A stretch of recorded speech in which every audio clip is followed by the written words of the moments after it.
আসসালামু আলাইকুম। আপনারা ইতিমধ্যে জেনে গিয়েছেন যে সেনাবাহিনীতে একটি বিশাল বড় নিয়োগ বিজ্ঞপ্তি প্রকাশ হয়েছে। এই মাসের ২১ তারিখ থেকে আবেদন শুরু হবে। তো সেনাবাহিনীতে যারা আবেদন করবেন তাদের জন্য আমি ধারাবাহিকভাবে ইম্পর্টেন্ট ম্যাথগুলা সমাধান করে দিচ্ছি। তো আবারও একটি ইম্পর্টেন্ট ম্যাথ নিয়ে হাজির হলাম। তো চলেন ম্যাথটি সহজ ওয়েতে সমাধান করার চেষ্টা করি। তো দেখেন এইখানে আমাদেরকে বলা হয়েছে সেনাবাহিনীর একটি পরীক্ষায় ৫% সৈনিক নেওয়া হবে।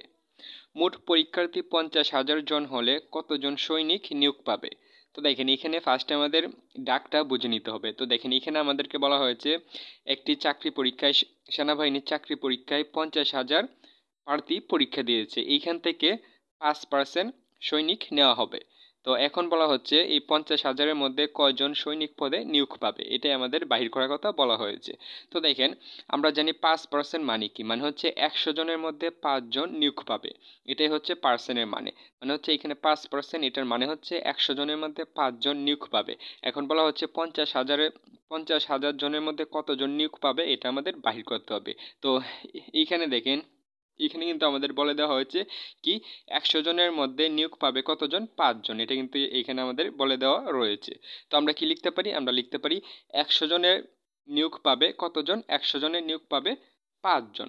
তো এটা আমরা কোথায় পেলাম? এটা আমরা এইখানে পেলাম। দেখেন এখানে আমাদের বলে দেওয়া ছিল যে ৫% সৈনিক নিয়োগ দেওয়া হবে, মানে হচ্ছে ১০০ জনের মধ্যে ৫ জন নিয়োগ দিবে।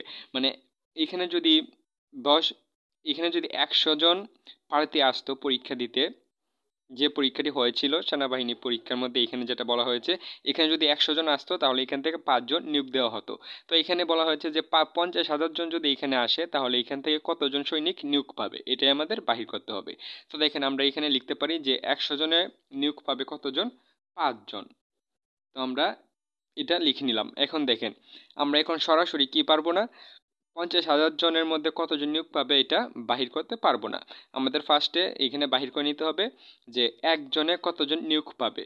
তো দেখেন আমরা এখানে লিখতে পারি সুতরাং একজনে নিয়োগ পাবে। তো দেখেন একজনের মধ্যে কতজন নিয়োগ পাবে, দেখেন একজনের থেকে তো আরো কম আর নিয়োগ পাওয়া যায় না। তো এখানে একটু বোঝার চেষ্টা করেন, ১০০ জনের মধ্যে যদি ৫ জন নিয়োগ পাই তাহলে একজনের মধ্যে তো আরো কম পাবে। এটাই আমাদের এখানে বোঝার বিষয়। তো উপরের লাইন থেকে যদি নিচের লাইন কমে যায়, কোনো কিছু কমে এখানে, তাহলে এটা হবে ভাগ সম্পর্ক। আর যদি বাড়ে তাহলে এটা হবে গুণ সম্পর্ক।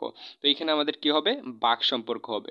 তো এখানে আমরা ভাগ সম্পর্ক দিয়ে দিব ১০০/৫। তারপর লক্ষ্য করেন এখন আমরা ৫০,০০০ জনের মধ্যে কতজন নিয়োগ পাবে এটা আমরা খুব সহজ ওয়েতে বাহির করতে পারবো। তো এখন আমরা লিখতে পারি সুতরাং ৫০,০০০ জনে নিয়োগ পাবে। তো দেখেন একজনে যতজন নিয়োগ পাবে তার থেকে ৫০,০০০ জনের মধ্যে আরো বেশি সংখ্যক লোক নিয়োগ পাবে।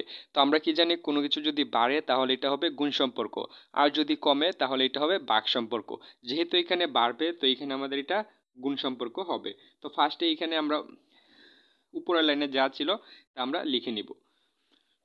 তো উপরের লাইনে আমাদের ছিল ১০০/৫। তারপর আমরা ৫০,০০০কে গুণ সম্পর্ক দিয়ে দিব, কারণ হচ্ছে এখানে কি প্রার্থী সংখ্যা সৈনিক সংখ্যা বাড়বে, একজনের মধ্যে নিয়োগ পাবে যতজন তার থেকে ৫০,০০০ জনের মধ্যে নিয়োগ পাবে বেশি সংখ্যক সৈনিক।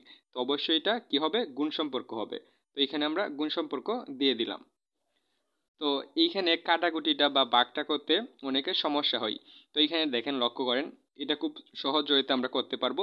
আমরা জানি যদি ভাগ অবস্থায় থাকে তাহলে আমরা কি করতে পারি? শূন্য শূন্য কেটে দিতে পারি। তো এখানে লক্ষ্য করেন এইখানে শূন্য আর এখানে শূন্য কেটে যাবে, আর এইখানে শূন্য এইখানে শূন্য কেটে যাবে। তো নিচে আমাদের কিছুই রইল না। তো নিচে ১ থাকলে ওইটার কোনো দাম নাই, তাহলে উপরে দেখেন এখানে রয়েছে ৫০০, এখানে ৫। তো আমরা যদি ৫০০-র সাথে ৫কে গুণ করে দিই তাহলে আমরা কত পেয়ে যাব? আমাদের ৫০,০০০ জনের মধ্যে কতজন সৈনিক নিয়োগ পাবে এটা আমরা পেয়ে যাব। তো এখানে লক্ষ্য করেন আমরা এই এই গুণটা খুব সহজেই, তো এটা আর করে দেখালাম না। এইখানে আপনারা এটা করে দেখে নেবেন যে এটা যদি আপনারা করেন তাহলে আপনারা পাবেন হচ্ছে গিয়ে ২৫০০। তো এই গুণটা আপনারা করে দেখবেন, আপনারা আনসার পাবেন হচ্ছে ২৫০০।